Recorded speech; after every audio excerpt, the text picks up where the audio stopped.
జంగల్లో ఉన్న నక్సలైట్స్ మీరు మోసపోకండి, మీ ప్రాణాలు తీసుకోకండి. అర్బన్ నక్సల్స్ అనే వ్యక్తులు ఏసీ రూమ్ లో ఉంటారు. వాళ్ళ కుటుంబాలు మంచిగా ఉంటాయి. అర్బన్ నక్సల్స్ కుటుంబాలు మంచిగా ఉంటాయి. ఏ ప్రభుత్వం వస్తే ఆ ప్రభుత్వానికి కొమ్ము కాసి పైరవులు చేసుకుంటారు వాళ్ళు. మీరన్నట్టు కొందరు అర్బన్ నక్సలైట్లు పైరవీలు చేసుకుంటా ఏ రోటి కాడి పాట ఆ రోటి కాడ వాడినట్టు ఏ పార్టీ అధికారంలో ఉంటే ఆ పార్టీకే మొగ్గు చూపుకుంటా మాట్లాడుతున్నారు అంటున్నారు కదా. మరి వాళ్ళు అన్నల సిద్ధాంతాలు ఆశయాలు ఫాలో అయితలేరా సారు?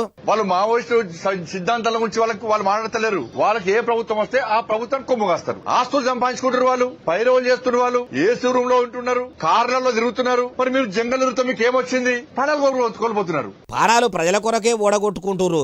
వాళ్ళట్లా అడవులు పట్టేదందుకు ఆయుధాలు ఎత్తేదందుకు కారణము మీ రాజకీయం లీడర్లు కాదా సారు?